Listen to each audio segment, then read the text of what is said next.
Anxious to step through the gate again, Major? Yes, I am. We all are. Would you like us to bring back anything special? No thanks. Groceries, new outfit, flatware? No, just yourselves in one piece, please. Dial it up. Be safe.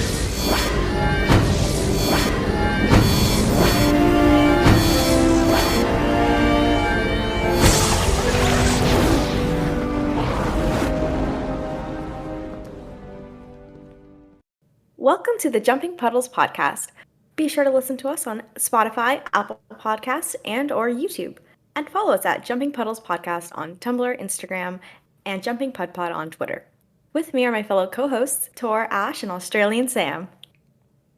Hey. Hey! Hi. One shot, baby. Hell yeah. You got it. One take drink. Alright, this week we are watching The Storm. And so a storm covering 20% of Lantia that strikes every 20 to 30 years is brewing and is heading straight for the mainland and then Atlantis. As most of the expedition takes shelter on Mineria, a small group stays behind to work out how to save the city. Unfortunately, a Genii strike team led by Commander Augustus Kolya takes the opportunity to seize Atlantis for the supplies the expedition promised them. And as a result, both Drs. Weir and McKay are caught in the crossfire, prompting Shepard to embark on a solo rescue mission as he attempts to take Atlantis back from the clutches of the Genii. Kolya! Wow. Oh, you missed it! she was like, fuck it, this week. She's like, fuck it, this week I'm going to do something else. I have to. Will we ever get that right? Stay tuned. No. Oh, crying. That was such a good summary. Yeah. Oh, thank you. I copied and pasted it. I mean, no, I totally paraphrased that and came up with it myself. No, but you added to it. You transformed it with your voice. You made it. Oh, thank you very much. I curtsy. I curtsy. Sorry. I just want to start by saying though, like I'm obsessed with this episode mostly because of enemies. Like it's so fascinating to me that they have to deal with like an environmental threat rather than like a human or a alien threat. So that, you know, because it's obviously like 10 times worse than a natural disaster that we would see on Earth. So I just I love this episode. So cool.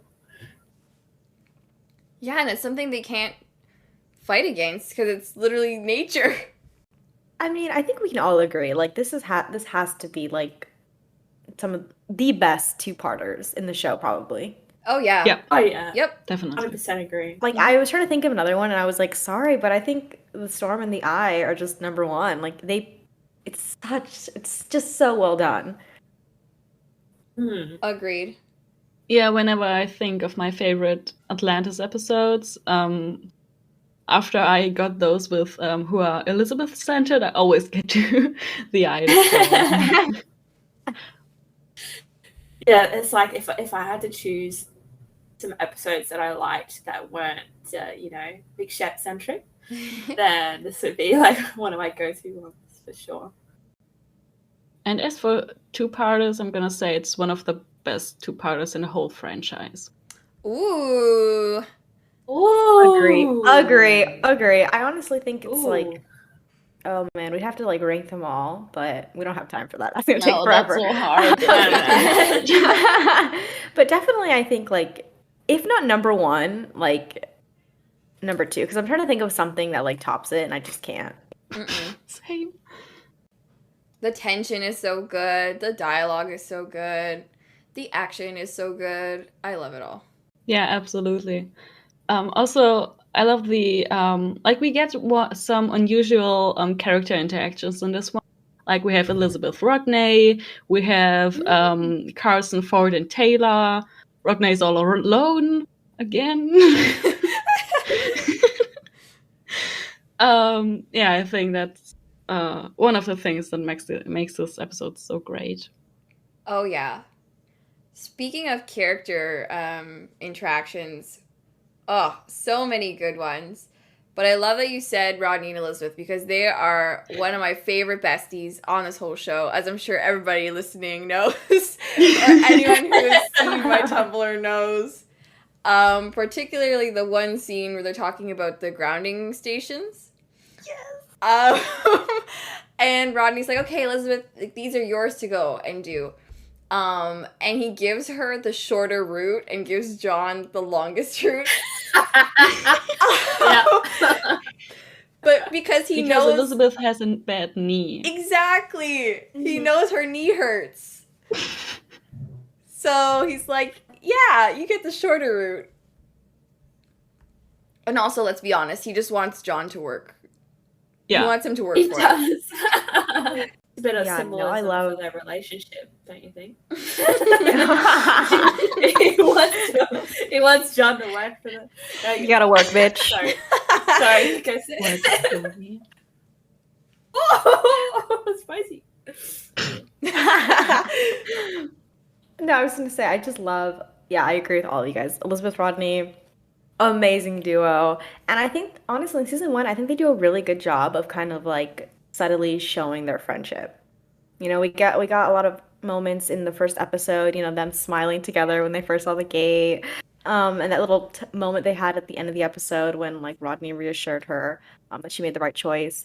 And then yeah, just another little moment here, and then you know we get more in the next episode, the eye. Yeah. Ooh. Yeah. But yeah, no, the little character moments for them two are great. I have beef with the Teyla, Carson, and Ford, but Ooh. that's later.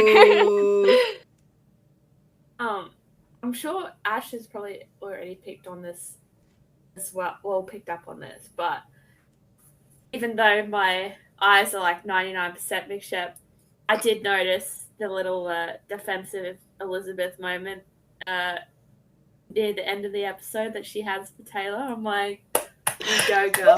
Fucking hell, Sora. I was like, Oh my yeah, god. just. Sorry, I literally wrote down Elizabeth defending Taylor and then a little heart because like yes, defending so her did I. wife. Yeah, I was like, I wrote down in my notes, I was like, Elizabeth defending Taylor when Sora was planning on killing her, and it was like, wow, babes, so happy for you. That was my note. Like, literally. So happy for you. Yup. Oh, I was so happy you picked up on that. It's I'm what Taylor happy that- deserves. Also, yes, exactly. The agenda is working. Yes. It's all there. The It's all Taylor there in the takeover. Also, I don't know if it was mentioned, but can we talk about, Zelenka and Rodney? Like, Of doing course. well in cooperating this episode? Like, I was pretty surprised. I Did just you- loved how they took their- Oh, man. All of us. Oh, shit, Go ahead, three go of us ahead. trying to talk at the same time. Go ahead. Oh, I was just gonna say I loved them putting their scientist nerd brains together, trying to save Atlantis. So. Hell yeah. Did you pick up on that one moment where Rodney still doesn't know Zelenka's name? Zalempa. Like we're in Oh my episode gosh. 10. Please, Rodney, please. Come on. He's so mean. He He is. can't even get to know his co-scientist partner's name. Like, Oh my god. if it was his intern or something, I'd get it. But I can't even blame him. I've been working at my job for 4 or 5 months now, and I don't even know anybody's name. I know one person's name. So hard. And now we see why you're a Rodney Kinney. Yeah.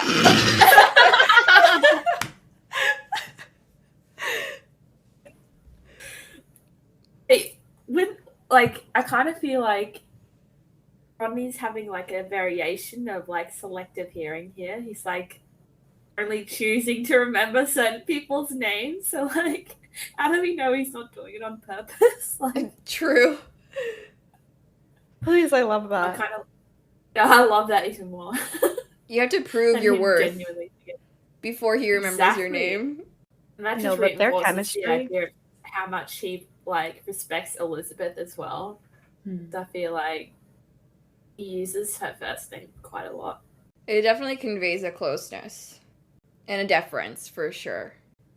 I wonder when they became friends. Was it like on Antarctica? Wait, no. Yeah, maybe it was at the outpost. Yeah, right? Because it seemed like they had been there for a few weeks or months even. Yeah. Because they had all that stuff they were studying too, like not just the chair, but the drones. Can we please talk about for a moment how on the ball Teyla was when she was helping the Athosians prepare for the storm that was about to hit the mainland? Like, she wasn't even stressed about the storm, like being caught in the storm or anything. She was just like, her priorities was like, all right, I'm going to help my people. We're going to cover these crops. We're going to fucking prepare for this shit. And Carson's like in her ear, be like, "Oh, do you really need me? Do we need to do this?" I don't And she have was the right like- shoes. And she was basically like, "Dude, shut the fuck up and just help." Like, Carson, such first world problems. Please. oh, I know. He was actually kind of a crybaby during that. I'm like, come on, man. Like, pick it up. Yeah, I love how she really took charge with those three. And they even deferred to her choice about whether or not to attempt to fly through the storm back to Atlantis to support Shepard or not, which is crazy. Like, they asked her for her authority when Ford is supposed to be, like, second in command. But they're like, oh, what should we do, Teyla? Yeah. Yeah, she's like a natural leader, and I feel like everyone around her is like kind of aware of that without being told. So it's like their natural reaction is just like, "Oh, I know I'm technically second in charge, but Teyla, what are we doing? Please help." And this is why Teyla and Elizabeth, as co-leaders of Atlantis, is superior. Yep. Yes, thank Yes. you. Yeah. It's what we deserve. Teyla deserved to take over after Elizabeth was gone as well. Mm-hmm. And Yeah. I will die on That's this literally hill. what I was just about to say. She's the only one qualified, really, to take Yep. over. Yeah. Agreed. I also loved what we saw about her her leadership style when they were stuck in the jumper on the mainland and they were like, no, we can't go back now.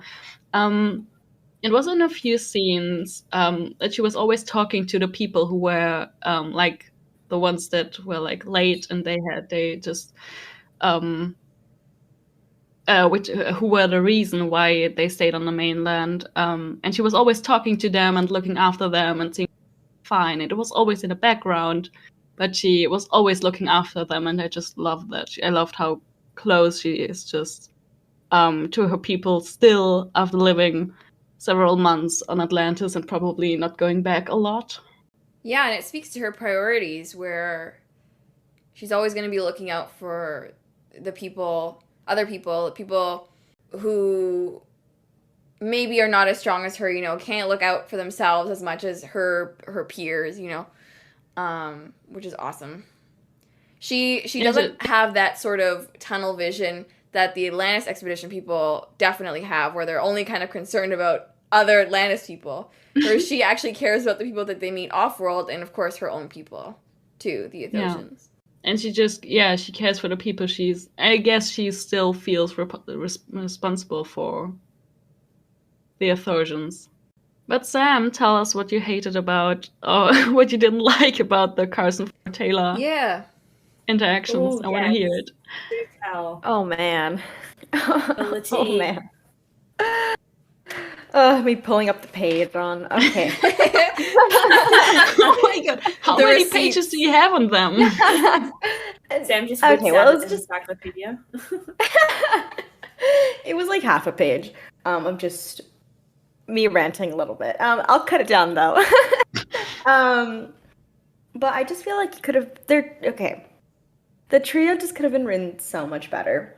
I feel like Carson is usually such a nice person, and especially to Teyla. And I understand this is very early on in the show. I feel like they hadn't quite figured out, how his dynamic was gonna work.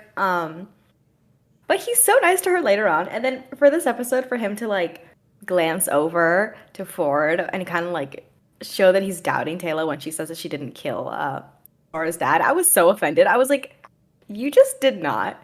And like even Ford looked offended, right? And like I don't know, it's just so out of character. And then it just gets worse too, because okay, we've talked about this a lot. Ford has been given literally jack shit in the show, right? It's just like a side. Literally, Zelenka has more than him. I think Peter, the guy who opens the gate or whatever, has more than him. Like literally everyone else on this show has more than Ford. And all of a sudden, this week, they finally give him some screen time, and they turn him into the literal worst person.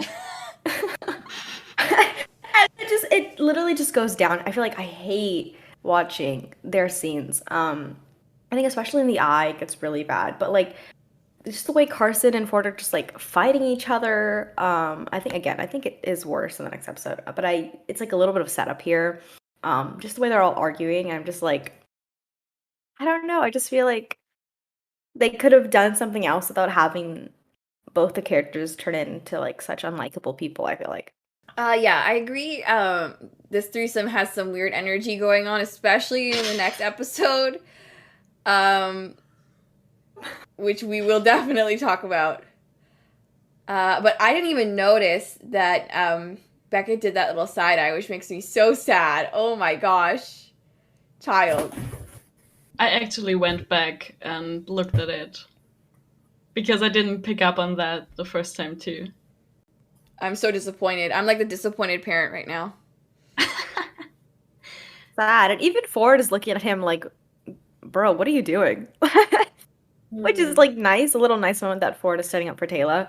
But yeah, I just feel like Carson is so bad this up, and Ford matches his energy.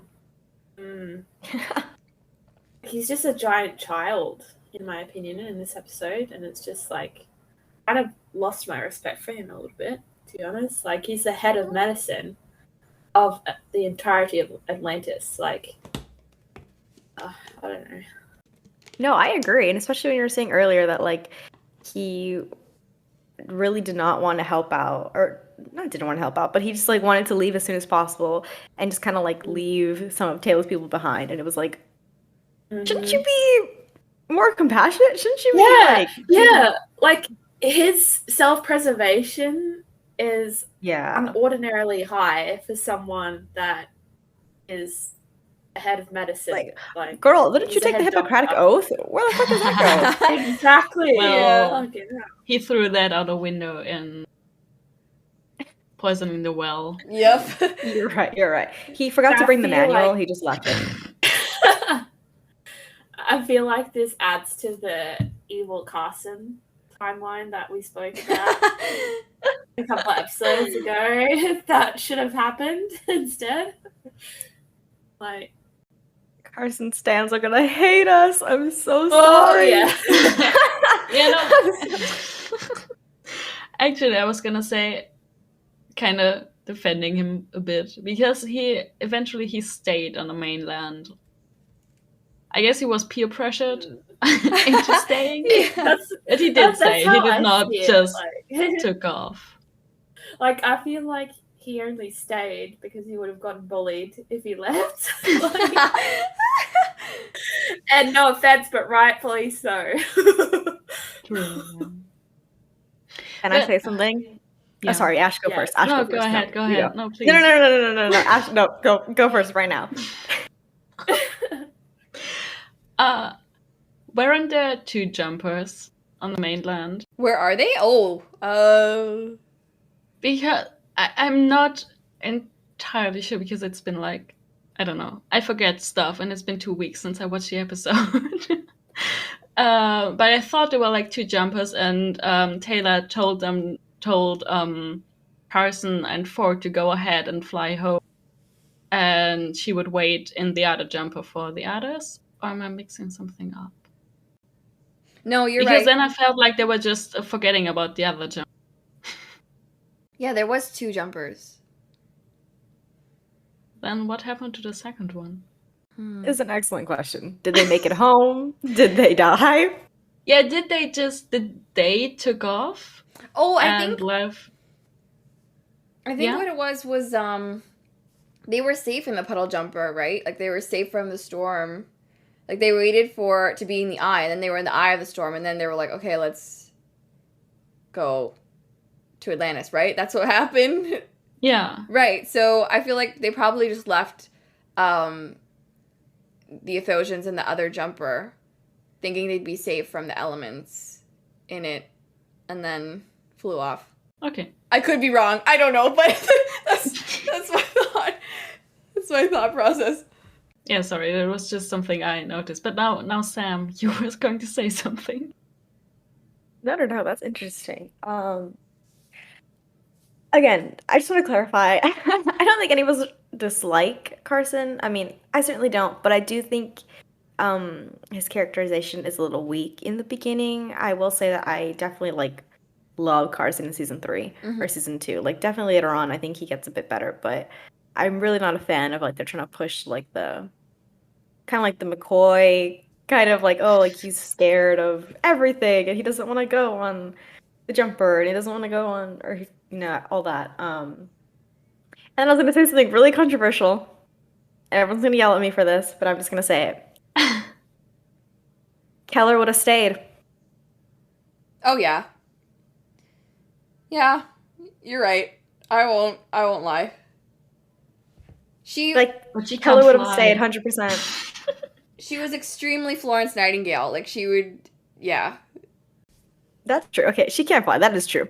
But even then, though, I feel like she's the type of person that we've seen in the show later on.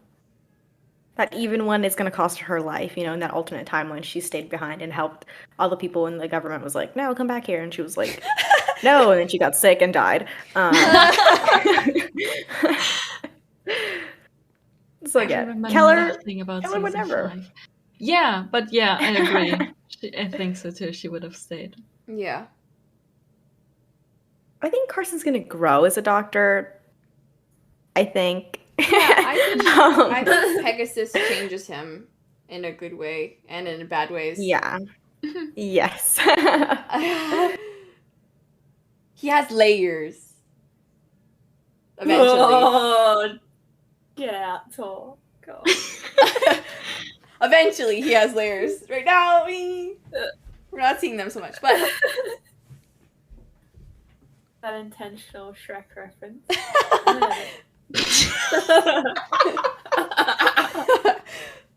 I didn't know one else pick up on that. Come on. Onions have layers. He's an onion, guys. Onions. Oh my god, you're killing me. Okay, who's gonna start on the Kolya bashing? Oh, okay. Let's start with his introduction scene where he's wearing Lululemon brand.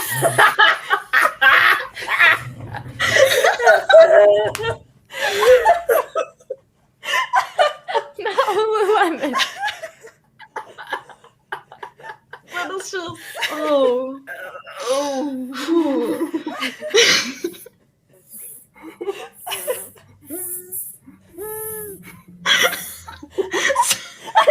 Sam, you okay there? Oh god.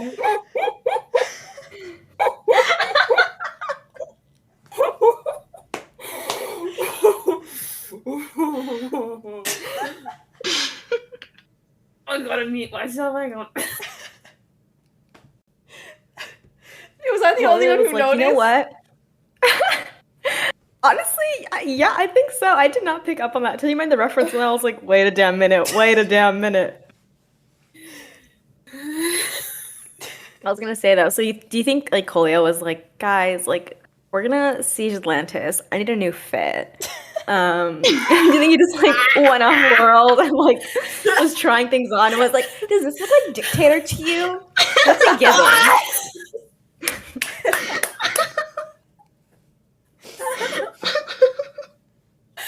I can't call you out like you like trash. Come on, guys. I was like, I need to look my best for when I beat John's ass.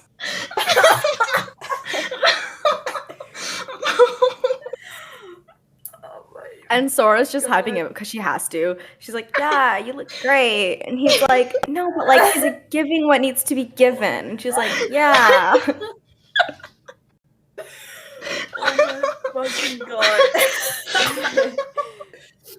It's fucking canon, bitch. Fucking canon. Oh my god. Every time before he does something dastardly, now it's just canon that he like quickly changes into his best fit to make a good impression on everyone. Yep. It's like when John's coming for him in the next episode, like he's like, oh shit, hang on, gotta change.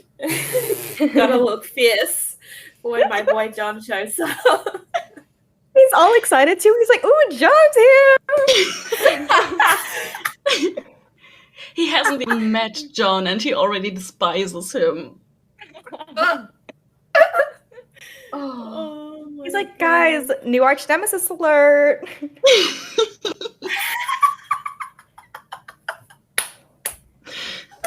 I just want Sam to like narrate over Kolya's scenes.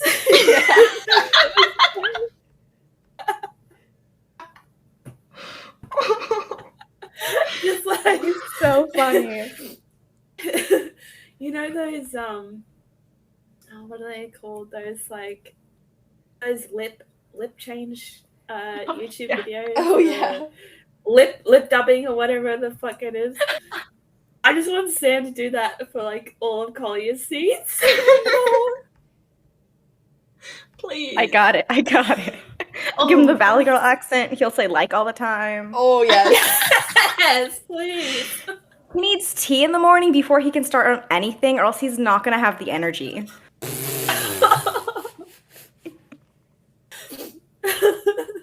I can just imagine him showing up to a Janai team meeting with like his yoga mat and fucking Lululemon fucking yoga gear. He's like, hold on guys, I'm sorry I'm late. I just came from yoga. Please. He's like, you guys should really try it sometime. It really unblocks your chi. Oh. It doesn't get rid of grudges though. I still have a grudge, but at least I'm more cheered at it now.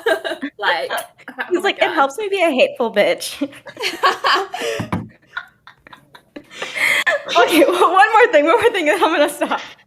But I feel like he definitely like has like a girl boss mug on his desk. Oh.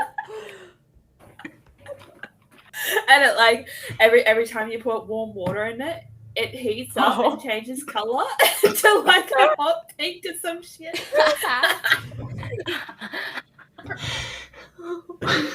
You're never gonna be able to look at Kolya the same again. Like, Kolya's ruined now.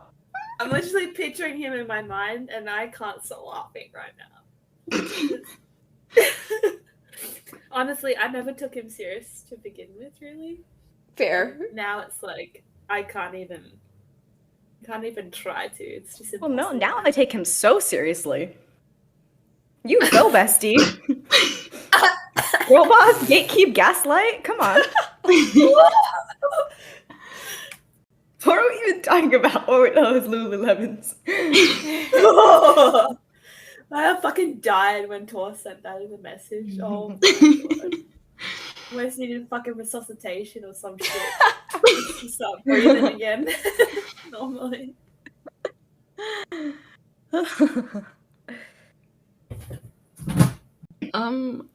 Is this a good time to bring up the fact that Kolya is a pet name for, wait, what was it, Nikolai or Nicholas in Russian?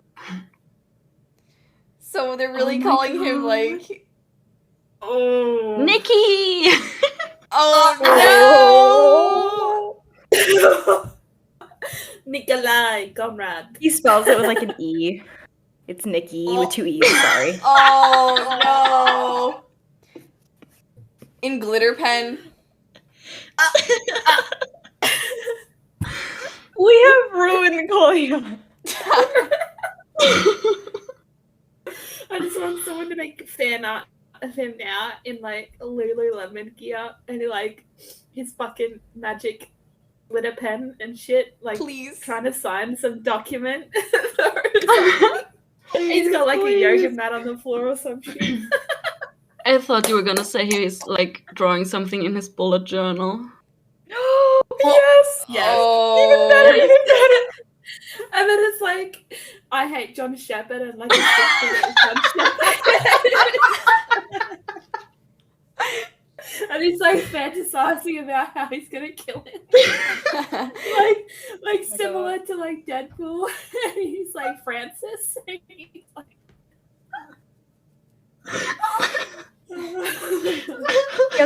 He has like a 12-month plan on like how to destroy Atlantis and John. So he's like, January? He's like, I start by taking the base. February? I make sure like everything's gone. It's my home now. March? I find on whatever Redecorating. back on our planet. Yeah, redecorating. Oh my god. That's amazing. Oh, I want to write this shit down. That's so good. I put back all of the dead plants.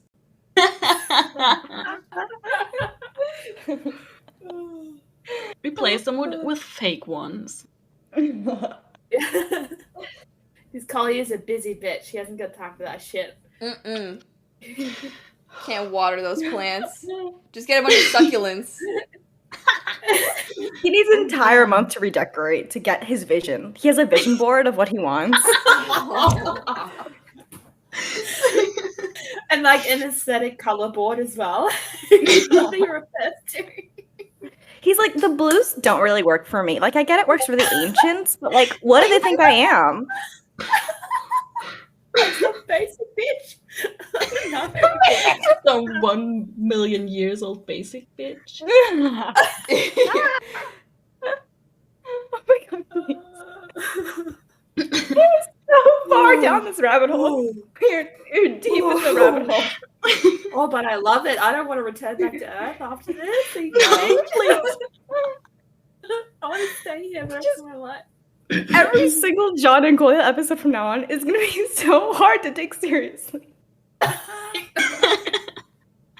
Because John's like, who is this fruit attacking me?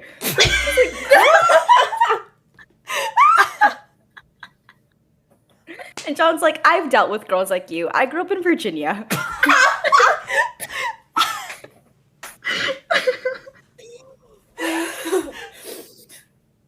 Oh God. Breathe. Oh, John and Rodney are so good at dealing with Kolya. Now we know why. It's because they speak Mean Girl. Yep. Elizabeth is like, how do you translate this? And Rodney's like, don't worry, I got it. Some fucking Mean Girl hieroglyphics of demands and shit. Please. Please. The military Don't need a personnel. Mean Girl translator. The military personnel are like, Shepard, how are you not afraid of Kolya? And he's like, I just picture him in his last season Lululemon's loungewear, and it's okay. Wait, now I'm thinking of And so much John's good so dialogue.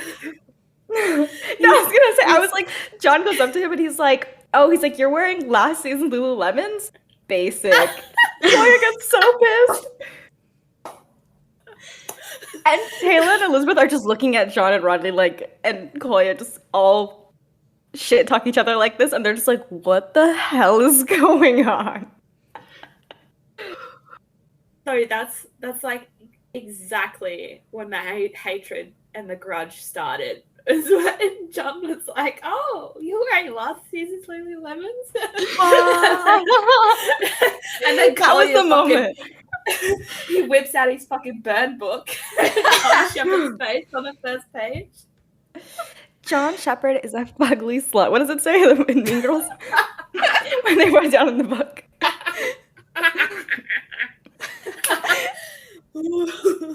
My throat is fucking so dry. I'm laughing so much.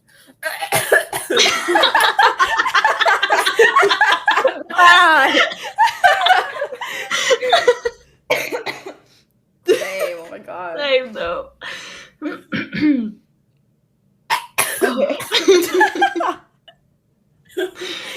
Oh shit. Oh. Oh my god. How do we get back? Where do we even go from here? Well, There's no going back. speaking of mean girlness, we were talking about it earlier a little bit, but Rodney and Zelenka's old married couple bickering is just so good. Like, Rodney being like, despite what you may think, I'm not Superman. And Zelenka's like, we never thought that, bitch. We never thought you were Superman. So good. But also I don't like you when you're like this. Or something like that. And then he's Oh. I'm always like this. My point exactly. Yes. Honestly, especially after this episode, I'm so surprised we never got like a Rodney Zelenka like solo off-world mission episode. Like, they what the should've. hell? We were robbed. Oh, that'd be please. fucking disastrous. A Zelenka, Carson, and Rodney episode. Give it Oh to my me God. now. They would be so Like- lost though. Like if you sent putting them sorry, go ahead. You go. Like sent them off world, they would be just fucking lost. Like, And bickering even all the putting their time. Exactly. brilliant Sorry. scientist minds together. That's okay. Like, even putting their like brilliant science minds together, like they wouldn't even be able to do that because like there's no one else there to mediate them, so they'd just be there the whole time fucking arguing. And like, even though they're very aware of how to get themselves off the planet, but because it's been such like 24 hours, whatever, everyone else like fucking panicking. It's like, where the fuck are they? And, like, they have every means to get out of where they are, but because they're so busy arguing, they never get anywhere. And when they do get rescued, they're just like, guys, where the fuck were you? It's like, oh well, let's start. And fucking Zelensky said this. I need a fic right now. I need a fic right now. Oh, same. So good. You know what I need a fic of? I need a fic of Zelenka. It's a Zelenka AU where he's a storm chaser. He loves storms. Oh, yeah. Oh. I love that. That would be so good. Rodney's his like sidekick that he drags on. Yeah. He drags with him on his missions. Yes. Yeah. They fly into like tornado country. Rodney's just like a backseat driving too the whole time. Yes. He like complains when And jump Zelenka like drives the too cameraman. slow. Oh yeah. He has the perfect hair. Oh my gosh, wait. And his fucking sweatband too. Like it adds to that like cool cameraman vibe. Oh yeah. Oh yeah. And Ronnie's like, do something. Like, don't just Zelenka's driving like a madman. And John's like, I don't get paid enough for this. I am just here to record what you would tell me to, babe. He's just chilling, like he has no sense of danger. Like they're in the eye of the storm and he's like, yeah, cool. Oh my god, yeah. And like he doesn't smile at all until they're in the middle of the storm. And then he just starts like smiling and Ronnie's like, who the hell is this man we picked up? And this is the last Jesus. time we're hiring someone from Craigslist. Oh. Zelenka's like, his going rate was $100 an hour. John's ad was just like willing to record anything as long as danger is involved. Oh. He's like, gonna get arrested? Sign me up. I was gonna say, so when Elizabeth sent John and Ford in the beginning to negotiate with that random planet to let the expedition stay there, what was she thinking? Horrible idea. Yeah, mistakes were made. Terrible idea. Because now we can cross off blackmail off our list of war crimes. Mm. They I cannot believe that John just immediately resorted to blackmail when the guy was like, yeah, like, I don't know, like, there's a lot of people, like, we can't really swing that way. And John just goes to his gun. And I was like, oh my God, John, babe, what are you doing? And Ford was just happily going along. Like, yeah, that's my cool older brother. I'm here. Yeah. Yeah, Ford putting his P90 or whatever it is on the table. It's just like, oh, no. God, no. So bad. So bad. Like, Elizabeth should be doing that, not those two. Clearly. Elizabeth and Teyla, the dynamic duo of getting shit done. Please. Fucking A. They need to handle everything off-world. Leave John and the men back at the base. Y'all, they can clean up over there, water Elizabeth's plants. She's got this. Oh. Yeah. Instead of threatening potential allies. Jeez. Who let John do this? Never let John do this. He does not know how to communicate. He is not friendly. And even in the wider scheme, it doesn't make any sense because these are the people that Bates negotiated with in the last episode or the one before. So why are they now suddenly sending new people, the same people? Yeah. Oh, true. They should send someone that they already have a relationship with. No wonder the guy was like, yeah, I'm gonna betray y'all. Yeah, no kidding. Like, that guy was an asshole. I don't even care. I have no stake in this. I'm just gonna sell him out because he was a dick. That was his thought process. Speaking of getting fucked over, the bacon marine guy. Did you guys catch that? The marine who liked bacon? Oh, Oh, yes. I was literally just about to bring that up. Like, I was just like, guys. And then you started saying it. I'm like, yes, Tor, same mind. I'm like, yes, I would also be obsessed over the fact that, you should have fucking brought bacon. Right? To Atlantis. Like, that's a fucking staple to survival. Bacon. Like.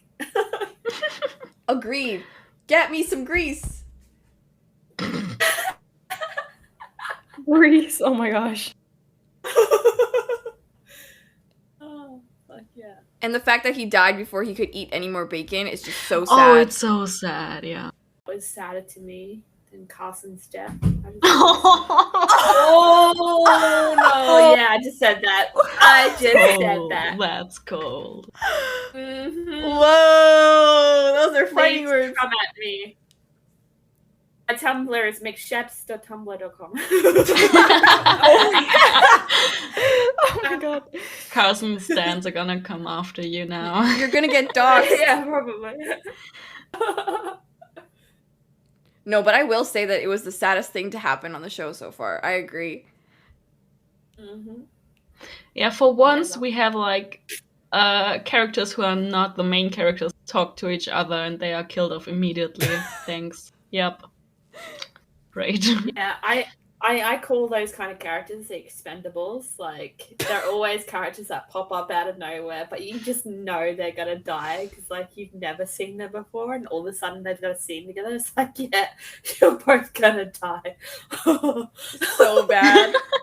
Red shirts. Mm-hmm. Exactly. True. I was gonna say too, speaking of death.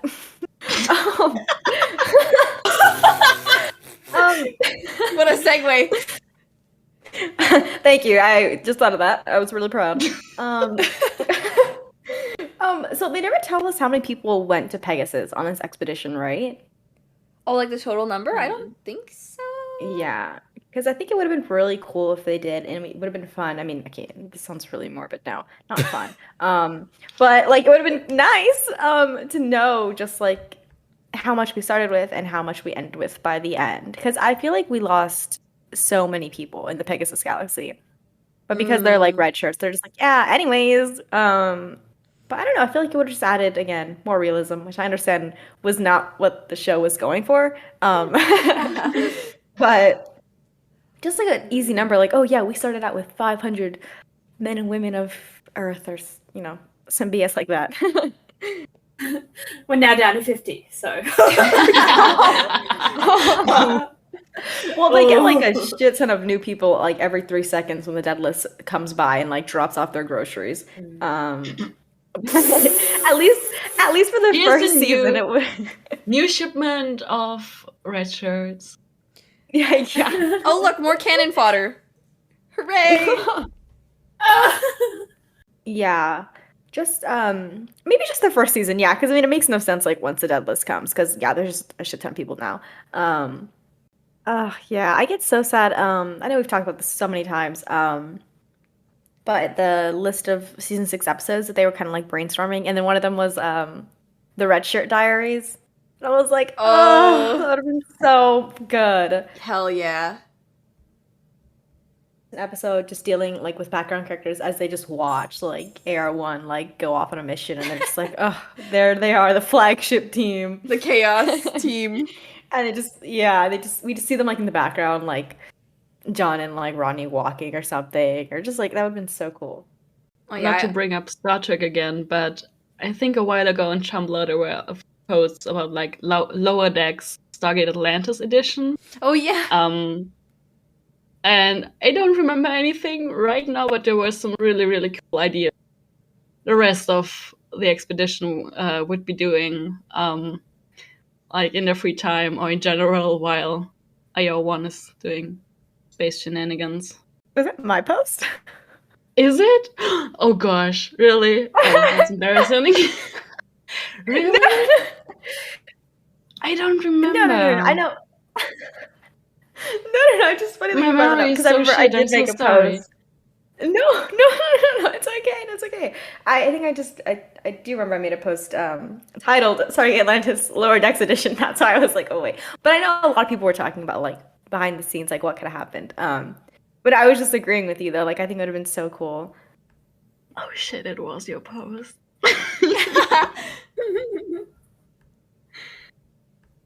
No, it's okay. I don't expect you to know everything I post. Like, are you kidding me? That's crazy. I'm just honored that you remembered that and you brought it up without even knowing it was me. I don't mean to change topic, but since we were talking about Kolya earlier and his Valley Girl Lululemon agenda, I just want to refer back to one of my notes that I made, and I just realized it makes so much more sense now that we've got that picture of him in our heads. The dramatic bitch Trojan horse shit he did to get on Atlantis. Oh yeah. In the first place, he was like on the stretcher, and then he like whips the blanket off, and he's like, "Surprise, bitch." You thought you seen the last of me? Like, it was very theater. Oh my god. Yeah. like Chloe's a theater kid now. Like he probably put so much planning and effort into that one moment, like, especially after everything we spoke about. Oh my goodness. It was page He's like- 2 in his planner.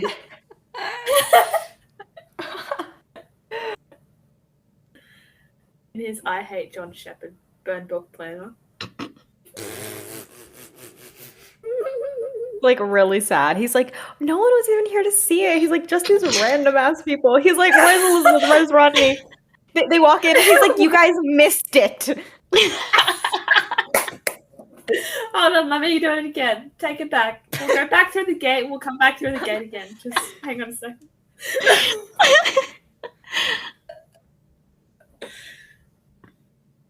He was like, I had a monologue planned. He's like, I guess I'll just have to redo it again for John later. He fucking rehearses it in front of Sora and the rest of his fucking strike team, and they're just like so over it. It's like, fine, boss, this is good. What do you want us to say?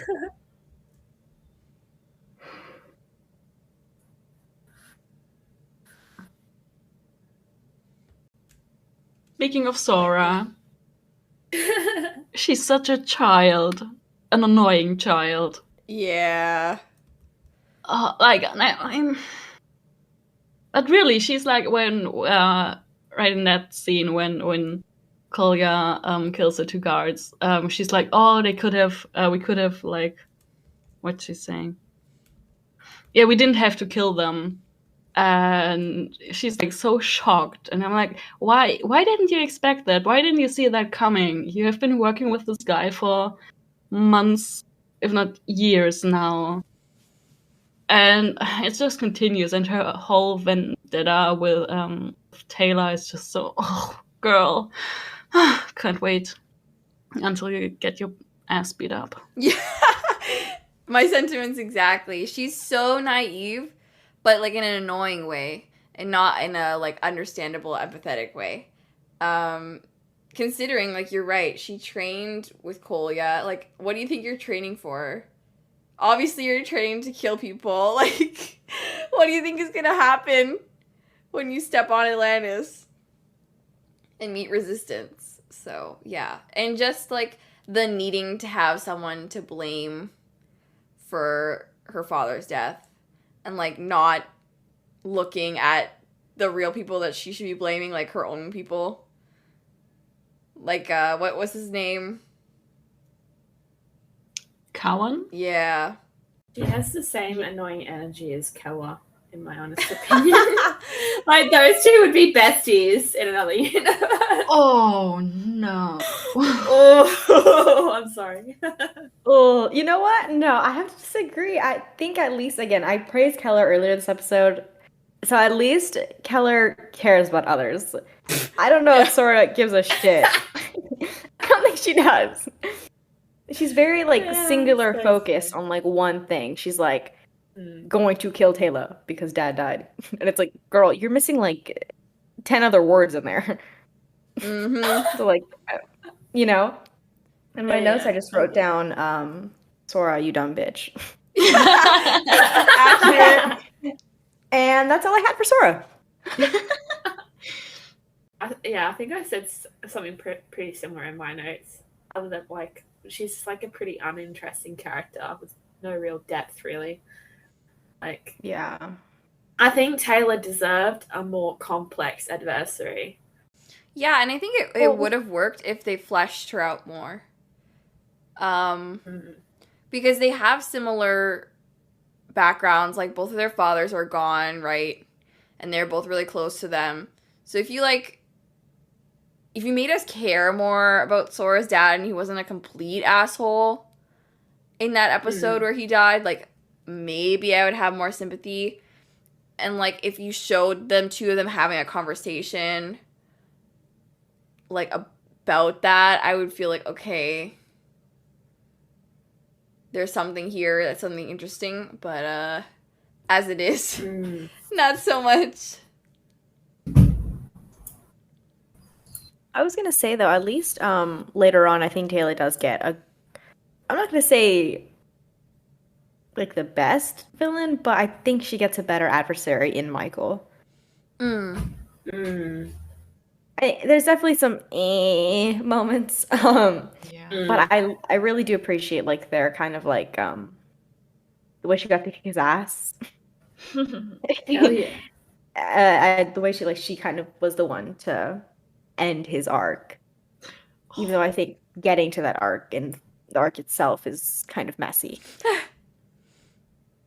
But the way she finishes him is just epic. Yeah.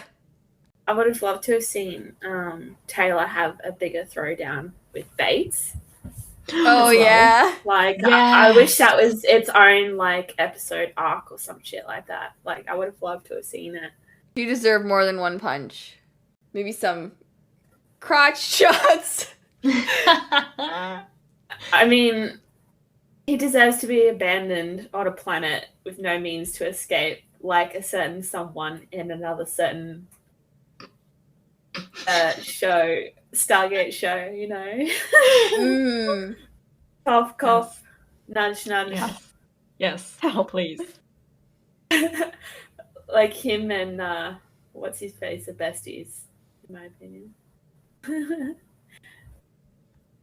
What's his name? Aragorn from Wish.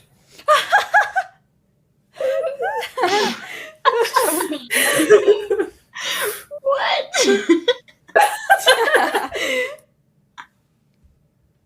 Oh, I can't fucking remember his name. Hang on. Rush! Eric from Wish. Everyone from Wish! Oh god! That hurts. That I'm hurts. sorry. Oof. It's so true. It's kind of insulting to Aragon. It is. So you think Rush and Bates would be besties? Oh yeah, I think so.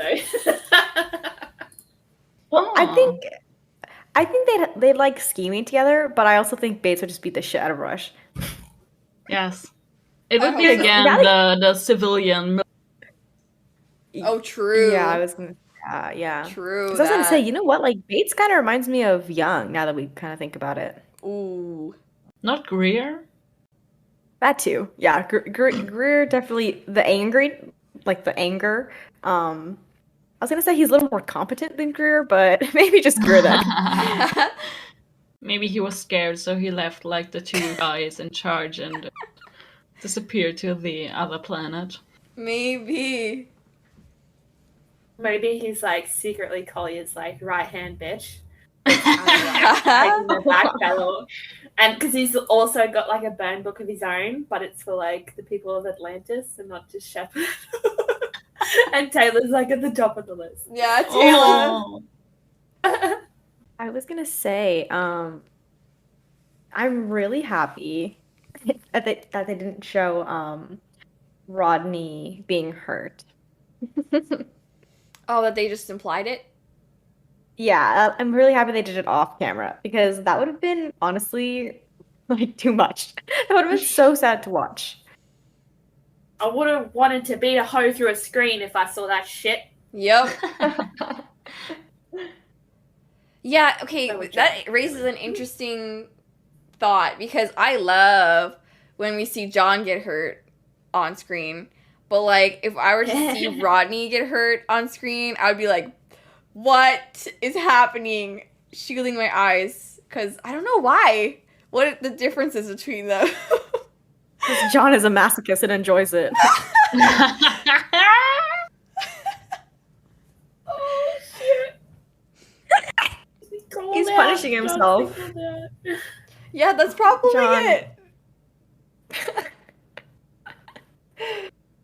Actually, speaking of John, I was gonna say, I love when John goes feral. Yeah, it's the best. Feral John, my beloved. Obviously, I'm super excited to see John go absolute ham next week. Oh, she said it. Oh, she said it. If you know, you know. But next week it's gonna be fun to see him go like absolute ham. I feel like this week he was just getting pissed so he can go ham. Yeah. But I just love when John goes feral, and I love when the people he considers like family are in danger, because that's when you just get fully like John's not there. Hello, it's like his evil clone is taken over. And it's really sweet too because I mean it's so early on, right? I mean I don't remember exactly what the time frame is right now. Like I don't know, it's definitely been a few months at the very least. But it's only been a few months and he's already like ready to ride or die for all of them. Yeah, it's definitely like, these are my emotional support peeps. Please do not harm them, Please do not harm them. or else you will face the wrath.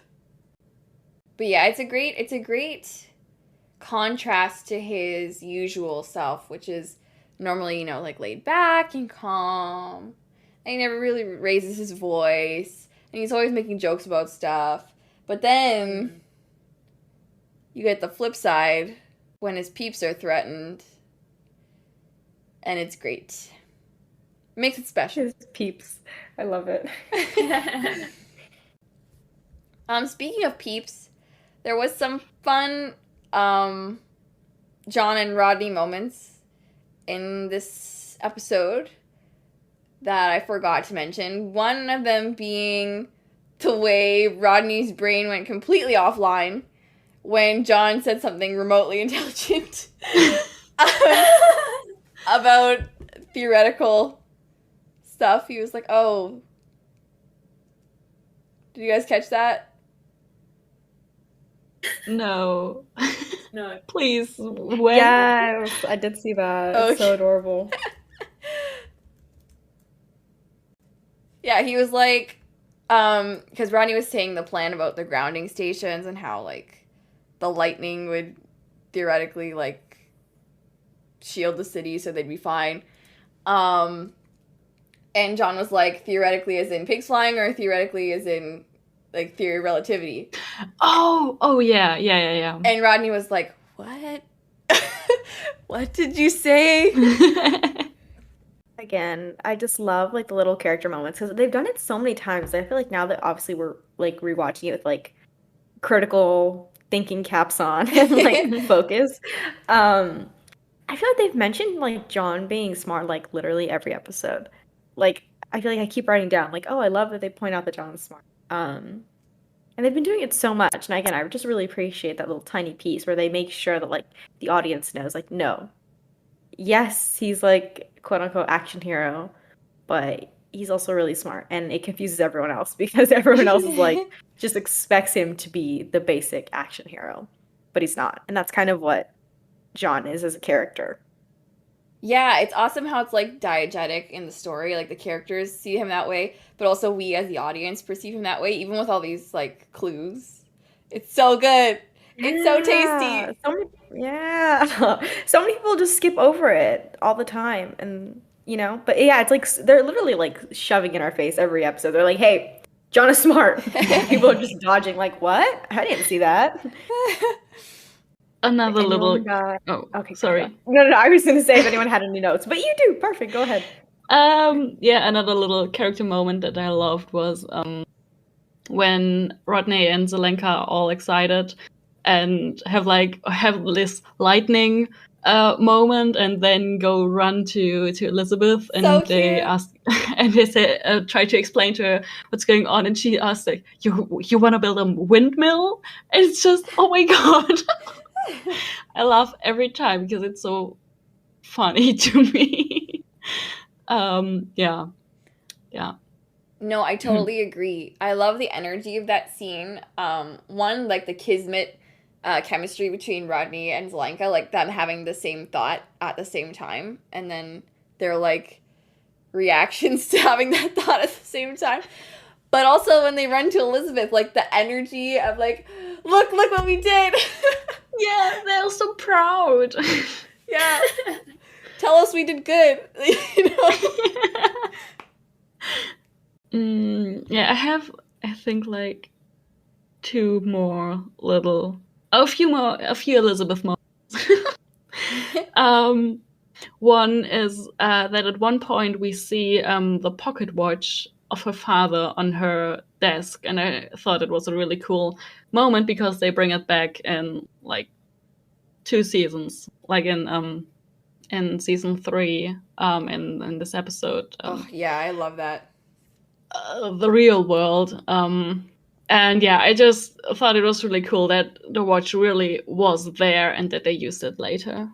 Also, there was one moment where Elizabeth and Teyla enter a room together. I think they enter a briefing or something. And it's like these two together, and I was just like, oh my god, I think they are. I bet Teyla was briefing Elizabeth on something before that, and just, it makes me so happy just to imagine that they had some interaction, even if it was off screen. That's so cute. Yeah, I think it's it's while they're trying to figure out. It's before the lightning moment, something, yeah. And then one last thing. The scene where Kolya holds Elizabeth at gunpoint. And I just thought, okay, she's staring death into the eye, and she's still... I mean, I think you can see that she's kind of scared, but she's still there, and she's standing her ground, and she's trying to talk to Kolya. I was like, yes, that's her. She can talk. Talking is what she does. Negotiating is what she does. And she's just there. She's so strong, and does things to me. Yeah. Yeah, I mean, she's been proving herself constantly throughout this first season. Not that she needs to, but like, wow. This episode and the next as well. You can see her strength and the reason she's the leader of Atlantis. Yeah. And the fact that this episode ends on a cliffhanger, and I mean, I guess you can guess that they are not gonna kill Elizabeth, but it still looks that way, and they make John believe that they killed Elizabeth. And that's fucking horrible. Like, how could you? How can you do that to him? And to us. Oh, It's I so know, he mean looks and like- I love he was it. devastated. Towards like, that's fucking evil. I love it. Hey, you know my taste. Yeah, I know. I was gonna say though, Ash, I love that you pointed that out because you're right. That's so true. And again, I think it's just really, look at me praising the writers for something. I'm gonna say clever, of the Atlantis writers, to keep kind of like reinforcing certain character traits that like they want you to know about, in like really just subtle and really like not in your face ways, you know? Because you're right, like Elizabeth. I mean, yeah, you can tell she's terrified, but she's standing up and she's trying to talk, which is what she does literally, and why she was picked for this mission is because she's a negotiator. Before they knew there were life-sucking aliens, they sent her because they figured she'd be the best bet and the best person to represent Earth, you know? And yeah, you're right. I just love that little moment, and she's standing up for herself, and she's trying to de-escalate a really bad situation. And Rodney's just staring at her like, oh my god, please help me. Yeah. He's like, Mom, I'm scared. Yeah. But it's so That's the cute. It's so energy. cute when she asked him, what did they do to you? After they hurt him, just like, oh, besties. They are love them so besties. much. I love them. Yeah, and speaking of Athosians, I think we also learned that they have no connection to the mainland whatsoever, despite like the jumper rides, which is insane. Yeah. Like they just drop those people. We talked about that before, but they just drop those people there, and they are cut off from the Stargate, cut off from their leader, cut off from any contact. And I was wondering if there was not just a way to establish some kind of communication. Did they even give him like a walkie-talkie? They just threw him on the mainland, and they were like, yeah, bye, never contact us again. Yeah, Like, I think that's. do they have did. any way? Do they have any way of like letting anyone know, like, oh hey guys, we ran out of fruit, like, hello? I don't think so. Yeah, I don't think they have any sort of communication. No, because a lot of the communication in Stargate happens through the gate. And they don't have a gate. So, They should have given them one jumper at least. yeah. Like Athosians. I bet there's someone with the gene. Yeah, unless they do rotation. So they have, like, a contingent, like, on the mainland. And then they, like, rotate out every couple days or weeks. I choose to believe that because otherwise it would be just sad. Yeah, it would be depressing as I mean, hell. it kind of plays into that. I forgot. There's a post on Tumblr. It's really long and really detailed and can explain it much better than I can. But it basically just kind of talks about how every Stargate show, I think I've mentioned this before too, is kind of like a mirror of what's going on in American politics at that moment. And so a lot of people say that like Stargate Atlantis is like very reminiscent of the post Iraq war and like that sort Ooh, of yeah. like mindset of like just coming in and like coming in and like I don't want want to say reparations, but like just coming in and, just trying to be like, no, taking back what's ours, or just kind of like colonialism. I don't know, just a bunch of words. And I think you can very clearly see that in Stargate Atlantis, because they do not give a shit about the Athosians. They don't even care enough to like mention if they gave them a walkie-talkie or if they have a jumper. They quite literally take their land, get their homeworld destroyed, move all of them into a new fancy palace, kick them out of said palace, and accuse them of stealing, and drop them in the middle of nowhere. Yeah. Very yikes. And so I think if you look at it, there's different lenses you can look at the show, obviously. But I know we always talk about like, oh, why didn't they do this and why didn't they do this? And I think we just have to remember sometimes. Obviously, also like it's just that wasn't the show they were going for. But also just the fact that this was made in that era. Definitely. And it shows. It shows. And like the Athosians can't even return to their home if they wanted to, because I think in this episode they mentioned like the Wraith burned the land, so they can't even like grow crops on it anymore, like on their like home planet. Yeah, and I think it's just telling too that like we don't get any good information for a while about like how the Athosian culture operates. Like they're very much just a civilization that needed to be there for plot and then get essentially written out. Yeah, pretty much. Until it's convenient for character reasons. Yeah. So I'm taking back my clever writing that I placed earlier. Or you know what? No. It balances out. I said one positive thing. I said one negative thing. We're good. There you go. Perfect. I was seeing that made me laugh. Because I just thought it was very quintessential John. When he was at the grounding station and the Kolya's men attacked him and broke the thing. And he was literally like, Rodney's gonna yell at you now because you broke something that we needed. Was hilarious to me. Like, I'm not gonna yell at you, but he is. I would have loved to have seen Rodney yell at them. Me Don't too. they cut back to Rodney and he's like, what? No! Yeah. Oh, he gets to yell at them, I think, in the next episode. Oh, Which I'm yeah. excited for. Ooh, me too. Mean girl Rodney. Come on. Pass out.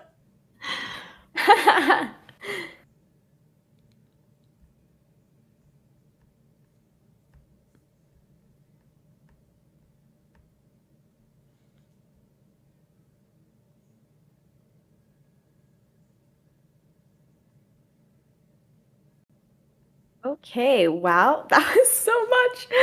Oh, wow. We talked for so long. I know. Oh my gosh. Okay. Well, next up, we have the Bechdel test really quick. Right. Oh, gosh, I almost forgot about that.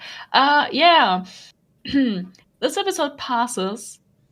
I don't remember when, though, because my memory is like a goldfish. I think it's either Elizabeth and Teyla talking or Elizabeth and Sora. Probably the latter. But yeah, this one passes. Woo! We did it! Yeah. Feminism. Oh no, I remember. Sora is talking to Elizabeth about Teyla. She's on Teyla. And I think Elizabeth is trying to explain that Teyla didn't do anything wrong or something. Something like that. Right, You're talking yeah. about Teyla, yes. All right, Sam, you want to take us over with the behind the scenes? Oh yeah, we got quite a bit. I'll try and cut it down a little bit. Oh my god, yeah.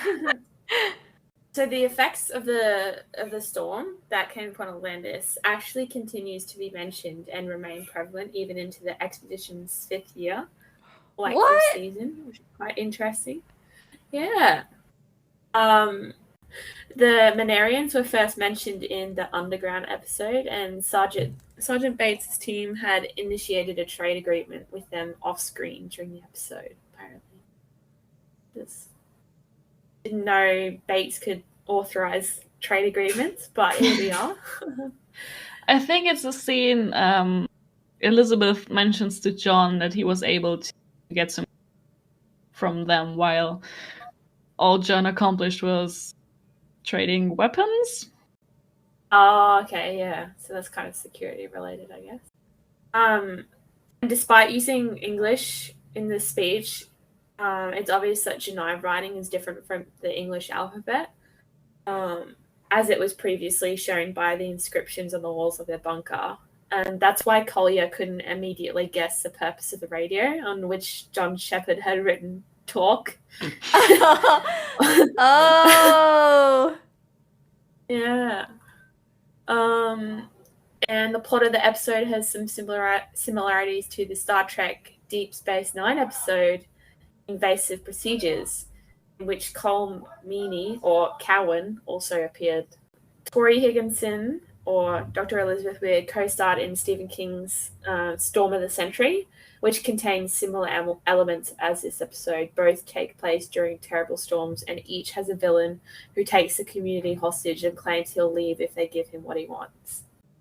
This one's kind of funny. Parts of this episode and the following one resembles the movie Die Hard. Shepard hunts down the enemy one by one in a closed building, just like John McClane. Coincidentally, Robert Davey appeared in Die Hard as well. That is so funny. That's I didn't realize awesome. it, but as soon as I heard it, I was like, yes, so true. Oh my god. And this next one, I knew I saw this bitch somewhere else. Corey Monteith. Yeah. Yeah. Made his acting debut in this episode. He'd also appear in Stargate SG-1 in the episode 200 as a young Cameron Mitchell. And from 2009 until his death in 2013, he starred in the hit Fox series Glee. I knew I saw his face somewhere. It was in Glee. Yeah, he's Canadian. Aww. You guys ever watch Glee? Yes. No. I say begrudgingly. No. You know what? It's camp. I love it. I say early seasons are good, are Yeah. fun, Yeah. and then the end was not great. Yeah, first three. But I love Corey. Yeah. He's so great. During most of the episode, Zelenka loses his accent. Oh So I didn't catch Oops. that. yeah. It's so weird. I feel like it's like the middle of it for some reason. And it's so weird to hear. And I wonder what happened. Around about the 20-minute mark, Rodney is explaining how they will charge the shield generator using the lightning from the storm. And Dr. Weir seems surprised as if hearing this for the first time, despite being told this already by McKay and Zelenka a few minutes earlier. So I think that might have been a bit of a writing loophole there. And it's not Elizabeth's fault. no. God, okay, I just realized. Oh, this is where you got your Lululemon reference from. Right? Oh. Wait, did you see this? Like, I saw the logo. That's why I said he wore Lululemon. yeah. Well, it literally says here while Commander Augustus Kolya is practicing his defense arts, he's clearly wearing a Lululemon top, something that he couldn't have in the Pegasus galaxy. I love that that is mentioned. Like, that it's not possible in the Pegasus galaxy. Don't. That's like a Lululemon Kolya mark. has hookups, okay? Like, he knows where to get his shit. Around the 39-minute mark, a conversation takes place between two different technologies, Major John Shepherd talking into the Janai communicator, while Kolya answers back on the Tory radio. While this is technically possible if they both are either FM or AM on the same frequency, it's an unlikely coincidence. So it's made more problematic by military radios using encryption. So that was quite interesting. Oops. Oh. And then when Teyla, Lieutenant Ford, and Carson are outside the puddle jumper bringing in the Athosians, it's raining. However, when they enter the jumper, all three of them show no signs of being wet. So, puddle! I caught that one. Oops. I'm always happy when I caught some. I don't want to look, but I want to look. I absolutely want to look. All right. Well, thank you, Sam, for pulling out all the stops for those. Why say those like that? Those. They're great. And I feel like there was so many goofs. I feel like I did not know how many there were. I don't know if I caught them all. But all right. I think that is it for this episode of the Jumping Puddles podcast, The Storm. Thanks for tuning in. Oh my gosh, we have no idea how we're going to cut down this episode. We're going to try our best, or else it's going to be like a 2-hour podcast. So yeah, we hope you enjoyed this extra long episode. And tune in for the eye. Ooh, so exciting! Yes. Dun, dun, dun. And be sure to follow us on all of our social medias. And you can find our personal accounts as well in the description box down below. Bye! Catchphrase? Yeah, okay. Bye! Bye. Kolya!